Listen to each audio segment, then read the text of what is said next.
So, yeah. Actually, we should start by saying Etienne and I, who, by the way, are talking from Portugal, our interest is not really systems, okay, even though it's called systems convening, but our interest is learning. Okay, so we are learning theorists and we're interested in learning.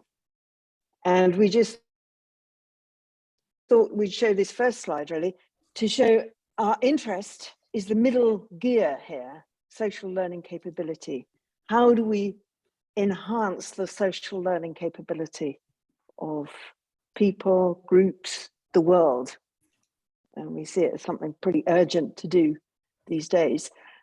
And all the things that we do around it, e.g. systems convening, are all in the service of developing social learning capability. So it's not our primary focus, systems convening. It's one of the dimensions that we think is really important for developing social learning capability, especially at scale. And then those lovely pictures on the slide are because we have just started or just opened our social learning lab where we want to develop this in Sesimbra in Portugal. So it's going to be a place where we do our research and where we invite people to workshops and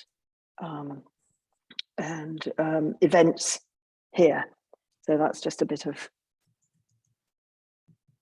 an opportunity to do some publicity.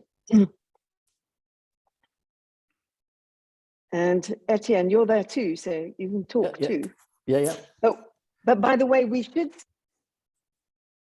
say that we're going to show the slides, but you need to put questions in the, either put your hand up or put the questions in the chat, which I can't see when I'm showing my slides. So, but somebody else will look, I'm sure.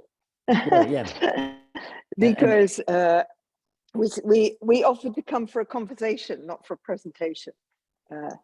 But we just thought we'd kick off by saying a bit more about what we mean by systems convening and the work that we've done on it.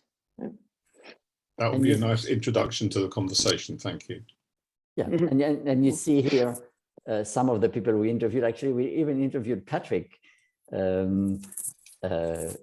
This focus was more on sort of the system practice. And these are mostly people who are not, I would not say they would not consider themselves as systems practitioners. Very few would actually. It's not just, it's very few would. They just see themselves as people doing stuff. Yeah, they want to make a difference in a context. And it turns out that in order to make the difference they think needs to be made, they need to engage across boundaries, and they need to get out of their own little context to seek partners, learning partners in different practices, in different institutions, sometimes in different parts of the world. And so we interviewed these people. Well, we interviewed, I mean, it was a sort of gradually narrowing down set of people, which started off by people who were recommended to us or pointed out to us.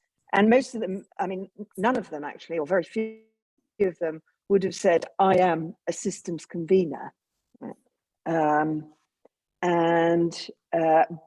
we, rather than thinking, are they systems conveners or not, we listened to many people and then took what we saw them to be doing and gave a language to what it was that they were doing as they brought people together in complex, I mean, I'm going to say complex landscapes. Oops. Complex landscapes, but complex doesn't necessarily mean big. And systems conveners doesn't necessarily mean big. It can be very small on a sort of, you know, in a village somewhere with community-led development in Zambia. He worked in a village on a small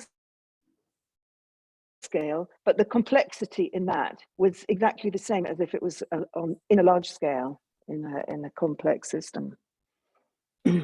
And so we, when Tom asked us to present here, we were a little hesitant because, we're not really addressing the system issue directly. It's more like, and maybe that's a discussion we should have, but our impression is that systems practices and system theory looks at the systems from above in terms of patterns, but the people that we were talking with, they look at the system from below, from inside it, and they kind of work inside it. So I don't know if this is an interesting distinction, but that's one way of thinking about it. Mm-hmm. So we were asking them about their experiences, and just as an example, I mean, very rich conversations we had. Just as an example, here are 3 people that we talked to, and you can see the sort of things that they talk to us about. So these are 3 people we chose them from different contexts. Esther Hall from UK, looking at on a community level, public health as a community concern. Karen Say she's a lawyer, a human rights lawyer, and she's on a mission to ensure legal representation for all accused people worldwide. Pretty ambitious. And you have Rebecca Dali, who was bringing together Christians and Muslims in the north of Nigeria, the Boko Haram and the Christian groups. So these were 3 people that we spoke to, all of them, and we didn't choose them because they had the most interesting things to say, but just it was fairly diverse. But you can see Esther, the kind of things she was talking about were, well, you can see the quote that she has, but yeah, she was trying to get people, or she was working on getting people to take more responsibility for their health, for their own health, for public health. And so she was dealing with different constituencies in that little county where she was doing her work, different constituencies, older people, younger people, the local council, and other formal organizations. So it was interesting to see that just for the purpose of getting people to take responsibility for their health, she was having to weave across all sorts of constituencies. Yeah. And Karen Say, she, for her in her work, she was dealing with all sorts of people from from lawyers in different countries around the world, but also to working with police officers, or arranging for interviews with police officers and trying to engage the police officers in conversations with lawyers, with people who were often tortured, and all the way to ministers of justice in the country. So people who are viewed by lawyers as perhaps the enemy, and it was important for her to include these different constituencies in thinking through the issues of legal representation because her experience, mostly in Cambodia, her early experience, suggested that people who have legal representation are usually not tortured or less often tortured than people who do not.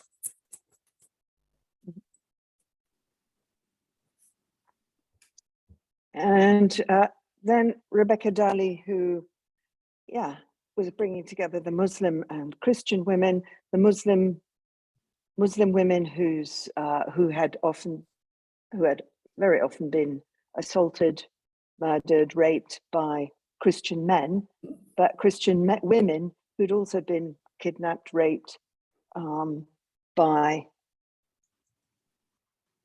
Muslim men, and involving families and villages in bringing them together into new kinds of conversations.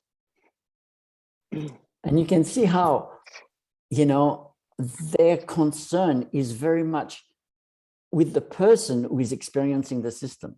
So if you look at Karen Say's quote, you can see that she's talking to a police officer and trying to understand how do you see yourself in the institutions in which you work, and how do you see your identity implicated in what you do and what you are asked to do. So it's sort of interesting to see that these quotes refer to the experience of the person as a transformative potential.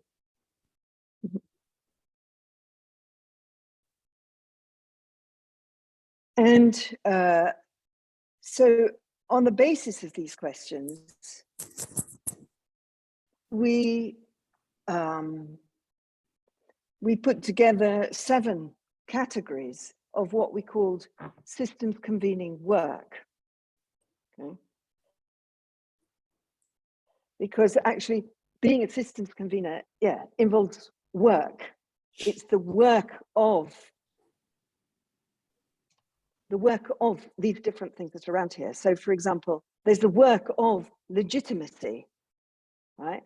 When you're convening people across different boundaries, when you're convening people from the justice system to the police officers to the victims, you need to have a certain amount of legitimacy with all of them to be able to bring people together in new conversations. And so they were conscious. They may not have put this language until we came back and validated it with them, but they were very conscious of their legitimacy and of being able to articulate their legitimacy and growing their legitimacy if they feel like they didn't have enough with a constituent, or reaching out to other people they could work with who did have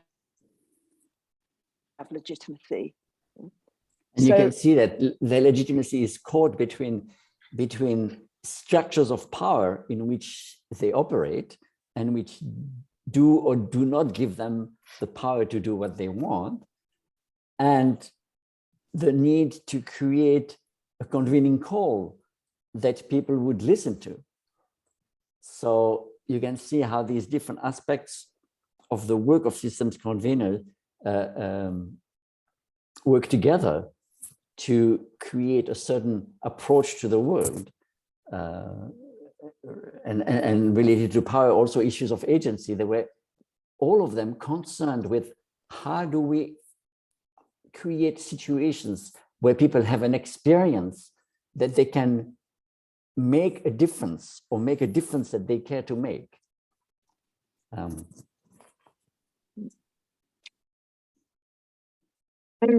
I mean, convening call, it sort of like sounds pretty big, but you can see, like, if you look at Esther Hall, okay,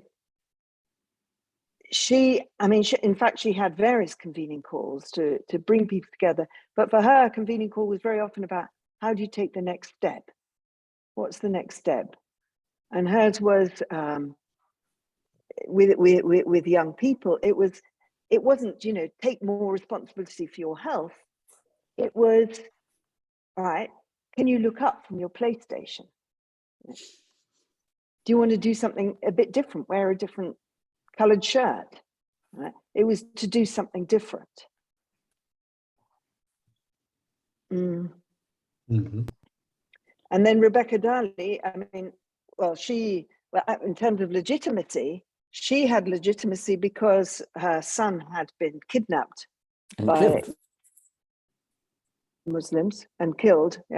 And so she got some legitimacy from the Muslim and the Christian women, because everybody understood, well, it took work, but she used that to leverage her legitimacy, because women could understand about her son having been kidnapped and killed. And you see how important here notions of boundaries and identity are interwoven,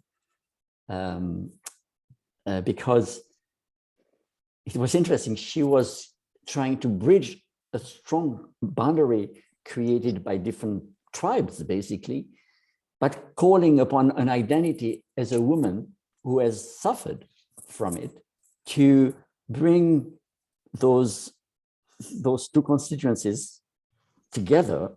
And actually, she was able to get these women to act in ways that actually decrease the number of killings. But she had to go through.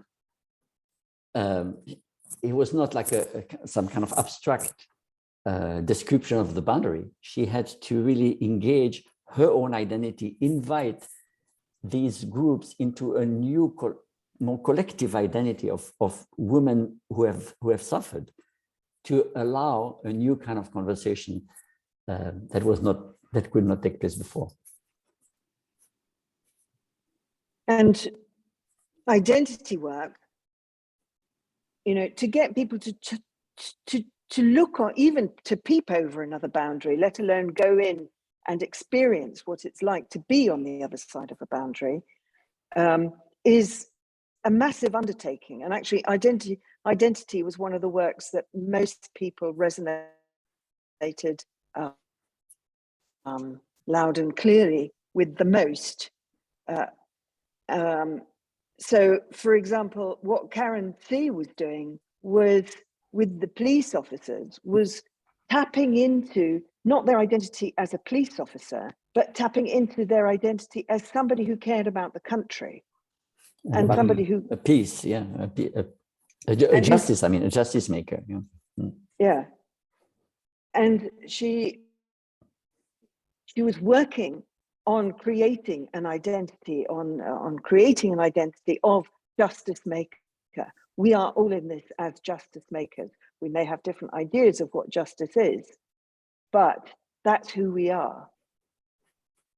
And she has had a considerable amount of success with police officers who, yes, saw themselves as justice makers.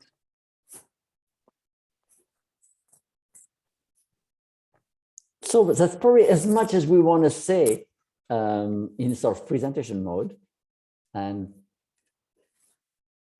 just as an introduction to as a our taster. work, as a taster, yeah, to trigger further conversation. So, Tom, do you want to take it from here? Well, I'd like to sort of jump in with a couple of people's questions, because Elena raised a couple of interesting questions right near the beginning. It'd be nice to jump back to those, because they definitely touch, I think, on some of the things you've subsequently said. She talked about something around roadblocks.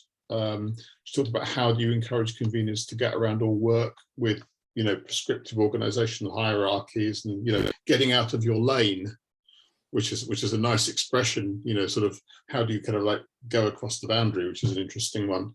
And then she asked a subsequent question about managing expectations of the conveners, and to some extent I could extend it to how do you manage expectations of the participants as well. So those would be a couple of interesting things you could talk about: roadblocks, working across boundaries, and managing expectations. I think that would be a good starter. And then we'll go to some of the other questions that have appeared in the chat. It's interesting. I'm not sure that we've heard many people talk very explicitly about managing expectation. I don't know. Maybe you don't mean it in a kind of negative term, to tape down expectations. These people are very kind of positive. I don't know. It's a work that requires a kind of positivity or encouragement. One thing that struck us with these conversations, but also in some previous interviews that we carried out a number of years ago, was it's actually remarkably hard to get these people to talk about challenges, because people seem to be very upbeat, and they will see something and say, "Oh, right, okay, that's a new thing to do, rather than this is a challenge or this is a roadblock. Definitely roadblock is the kind of word that doesn't come up often. Interesting. I think they see roadblock as something to address, as opposed to something to feel depressed about. So, but they are pragmatic also. Okay, so I don't want to dismiss the fact that they probably do manage expectations. It's just not something they talk about very much. Now they are very aware of institutional systems, and they are very aware of institutional power, both because sometimes they have to resist it and sometimes they have to leverage it.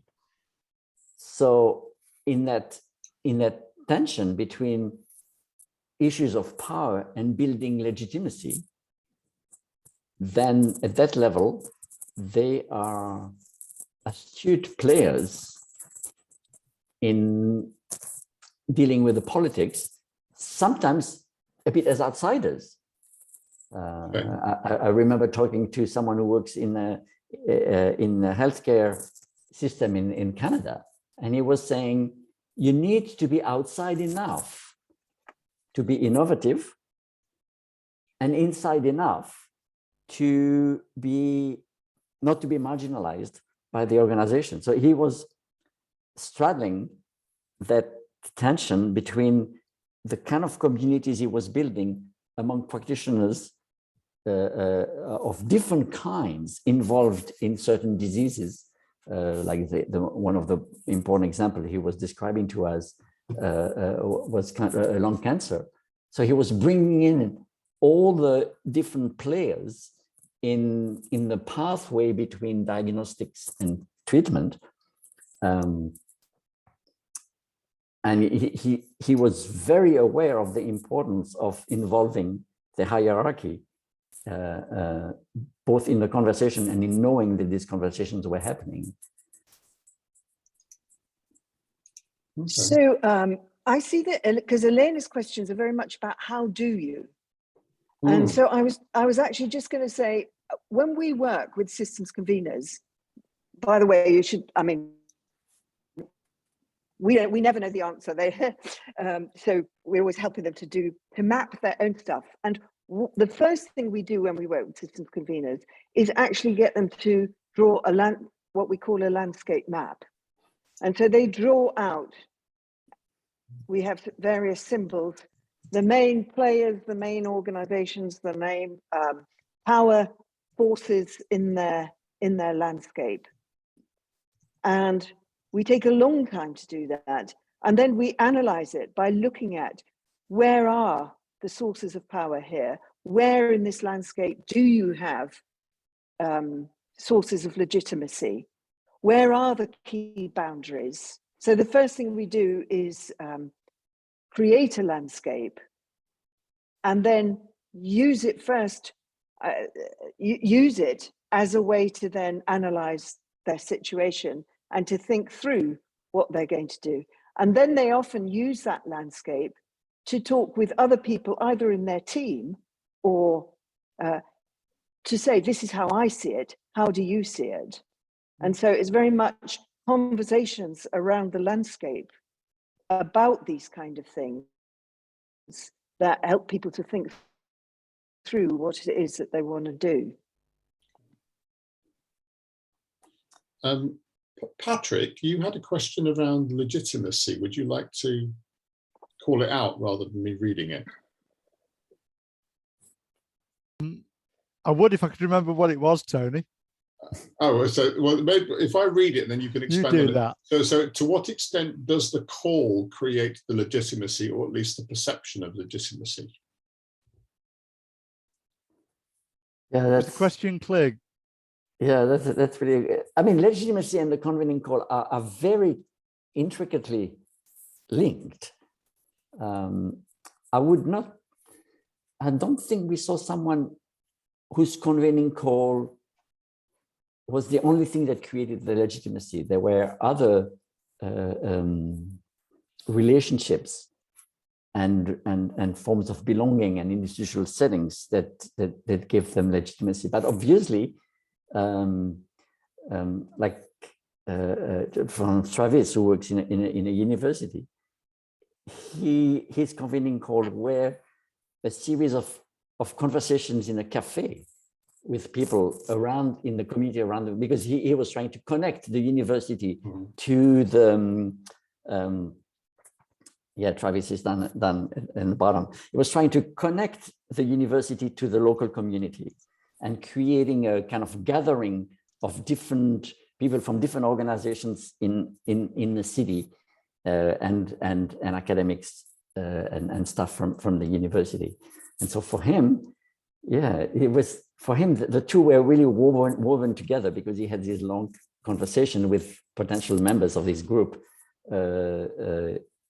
around coffee, where he was both weaving his legitimacy as someone who had a PhD, so he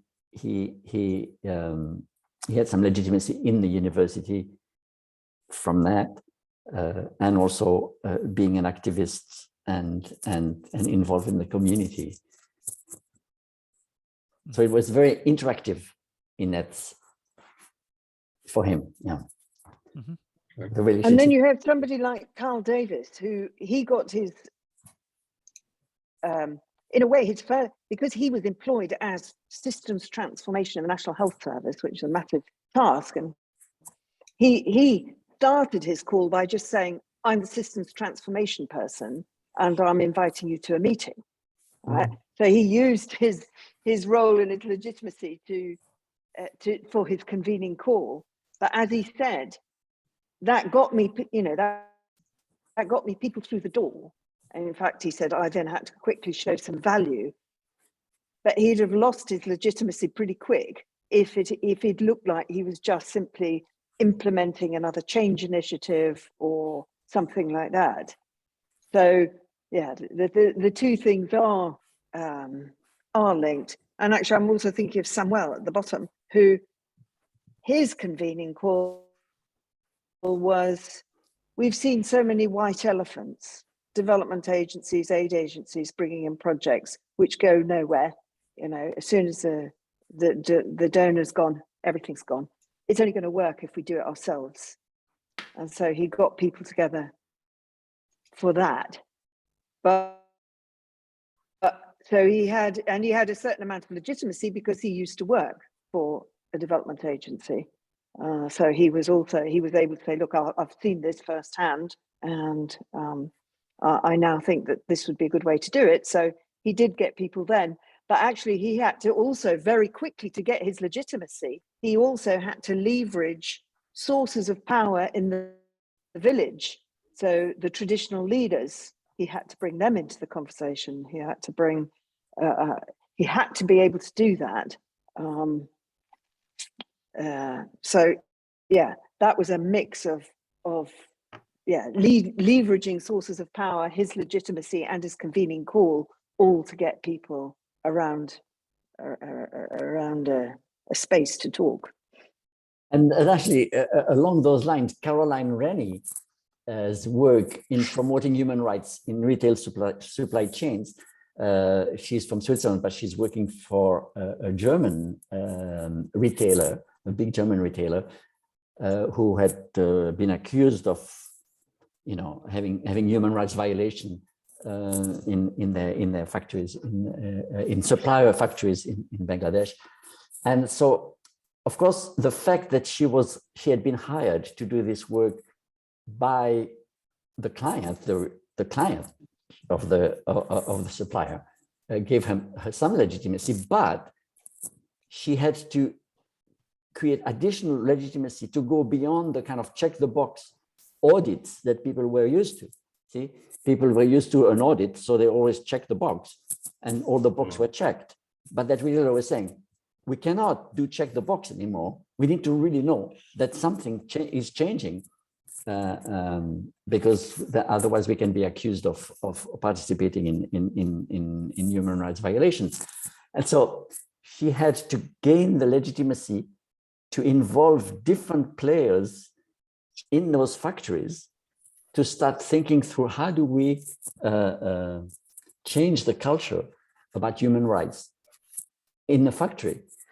So it was an interesting dance between a legitimacy that came from on high, but which is usually applied to simple audit, to a new kind of legitimacy, which is we need a new kind of conversation involving workers, factory owners, factory managers, and so on and so forth, to talk about a culture of human rights. So that's really complex work. Yeah. I think that, Ian, you've got an interesting question about, do you have to be outside enough to see the system clearly and objectively enough to critique them, but inside enough to have the critique heard by the power holders? I mean, that's one way perhaps of putting it. But again, for a lot of these people that we're speaking to, I don't know that they would think like that I see outside the system. Right? They just tended to be people, it's almost like they couldn't help themselves. They just thought all they could do was think, there needs to be conversations going on here. It seems obvious to me that the only way that we can make progress here is if we bring these people together to talk, and the time is ripe. So it wasn't a conscious thing. I mean, it's all most of the people we talked to had, we would say, a landscape perspective. It's like they always, wherever they're looking, they were always looking at the connections outside it. But few of them really took kind of an completely outside perspective. Maybe Caroline Rainey in the beginning had this sort of political view of human rights violation, but quickly had to enter the system and work in it from inside. But for most really people, an interesting question. Yeah. But for most people, they went into it because they really cared about the it, and they wanted to make a change, and they wanted to make a difference, and they couldn't see how you could make that difference unless you brought people together into conversations which were not being had. It's an interesting mix of people from inside and from outside. But whether they come from inside or from outside, they always, have both. Like Esther Hall, working in a local community in Midlands, in the UK Midlands, she actually felt that she needed to work as a team with some insiders, some people who lived there, because just the way she talked and her accent made her people feel like, oh, yeah, you're not from here, are you? And so for her legitimacy came in part from working with a team of people who had the right accent and the right, I was born here. Can I ask a question? Can I just forward a question that came in from Jonathan Higginbottom, just as we were going through the last thing, which is about the idea of, in engaging, including people into having a conversation. And obviously, one of the first steps is you're kind of like mapping the landscape. And he was asking a question about, what's the most important change, or to what extent, when is that decided? He's going to say, what's the most important? Is this decided before the group is going to? Does that emerge, or is there some, idea of what we want to change? How does that get?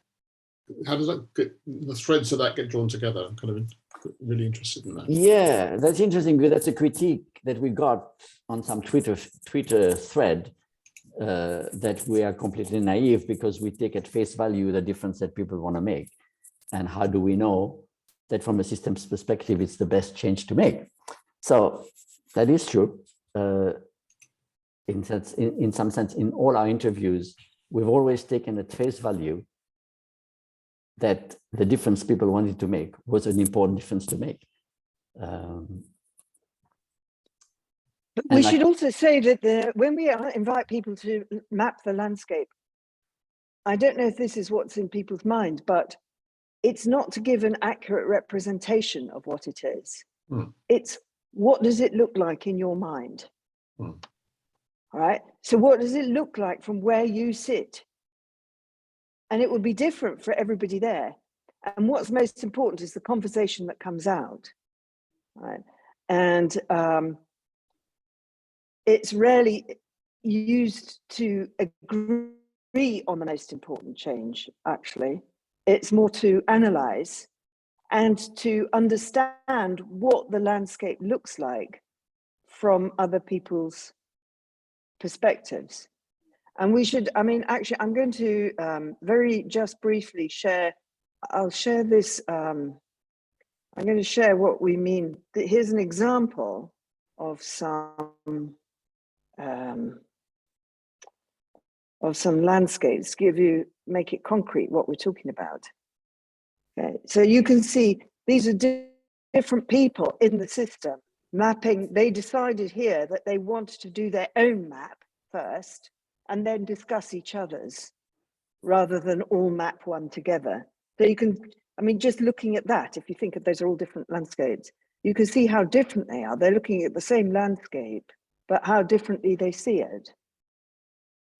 But in that question of how much do you need to be inside and outside, what we mean by a landscape map here is very egocentric in the sense that it's very much a view of maybe what you would call the system, but from the person who is in it. Actually, we often recommend people to put themselves at the center of their map. And actually, we almost intentionally call it a landscape map rather than a systems map, because it's done from a perspective as you would look at a landscape, always from a perspective in that landscape.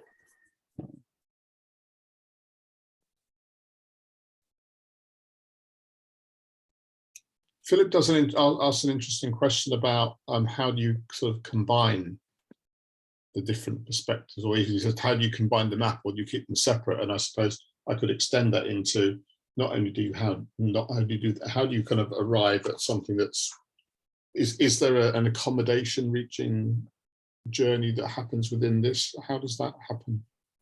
So that's an interesting question, and so our original intention, when we started to develop this idea of landscape mapping with shared icons, was very much to do it as a group activity.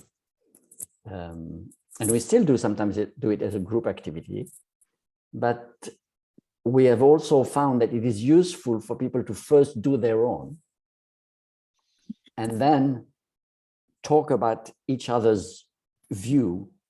And we should say it really so depends, because it depends on our client. It depends what they're trying to do.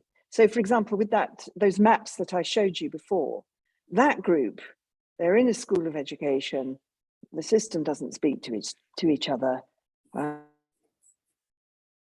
But what they wanted to know was, where are we producing value? Where are there value flows in our landscape? So that was their question in that particular case. And they were able to discuss where am I creating value on my map, which is flowing over to your map too. And so they were trying to get better at articulating how they, as a whole school of education, produced value, and how, if they were more intentional about it, they could create even more value by noticing where one person's map was overlapping another, where via the value.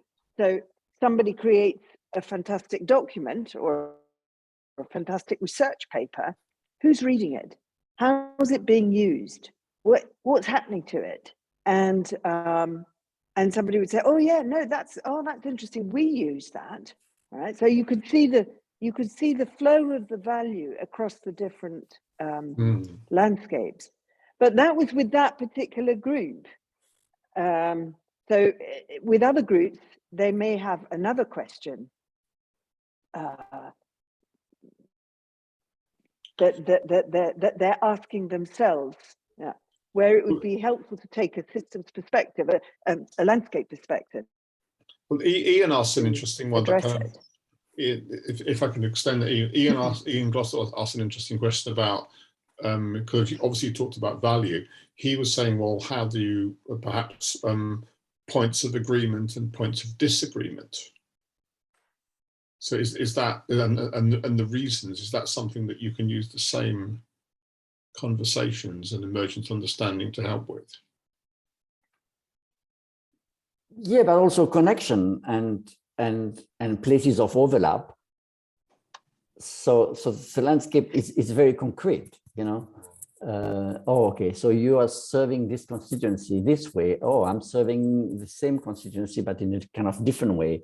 Do I work overlap or conflicts, or so it's very. Should we join forces in serving this constituency? Because right now we seem to be doing it without knowing what the other's doing.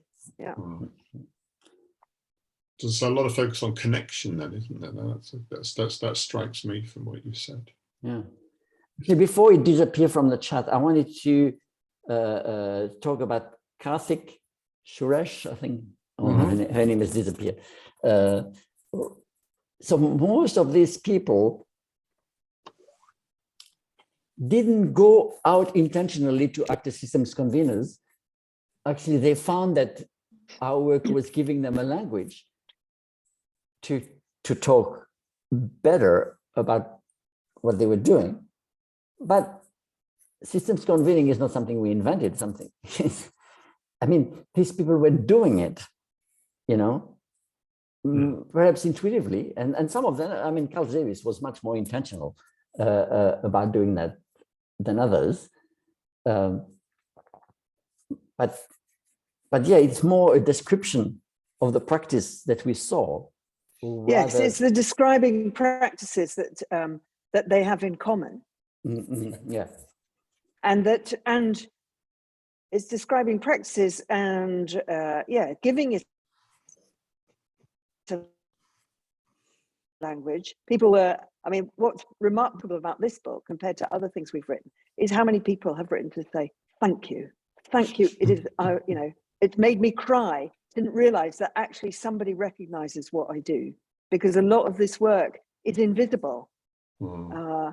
It's how you interpret your job. You can't help yourself, but, you know, and you find it really difficult to work in the siloed or the pigeonhole way that you're being asked to work. And by hook or by crook, you manage to stretch your job into something else.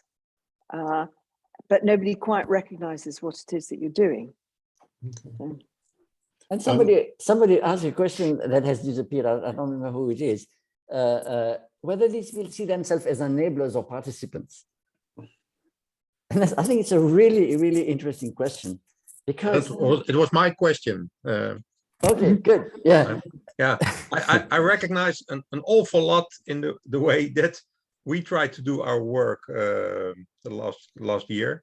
We try to help people in organizations, and a lot of things you say I do recognize, but I wondered, we see ourselves as enablers. So the other people are central to everything we do. We are.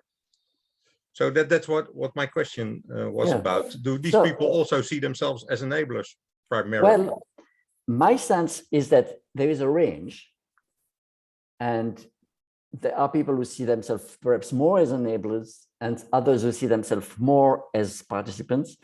Yeah. But in most of them, I would say there is a mix, right? Because if you convene across boundaries, you are never a fully participant, because you are a participant in one place in the landscape, and you need to involve other places. So they view themselves as participants because they view themselves in the landscape for the most part.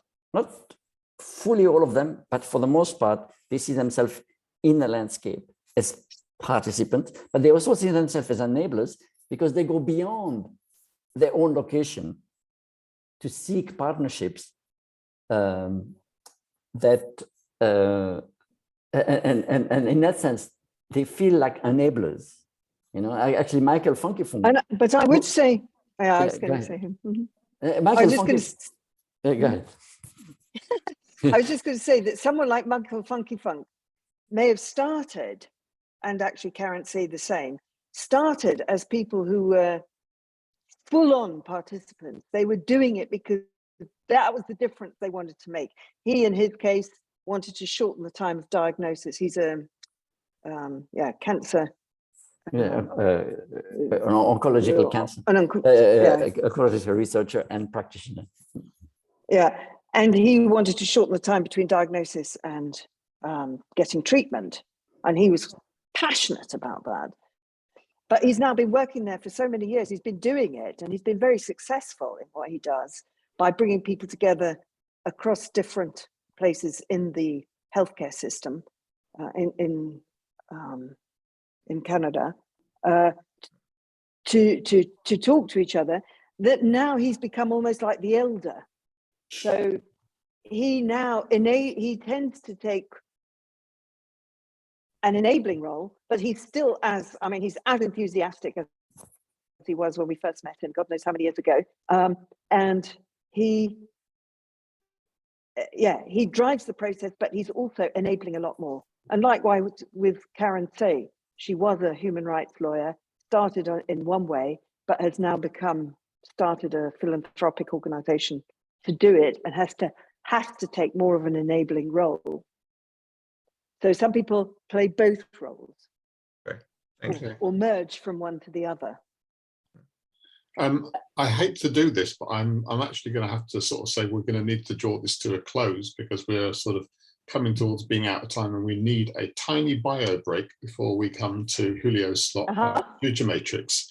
So all I can say, I'm sure there'll be, is there a way that people can engage with you if they have other things they're interested in? Is there sort of a network, a LinkedIn that people can sort of go to and find out more?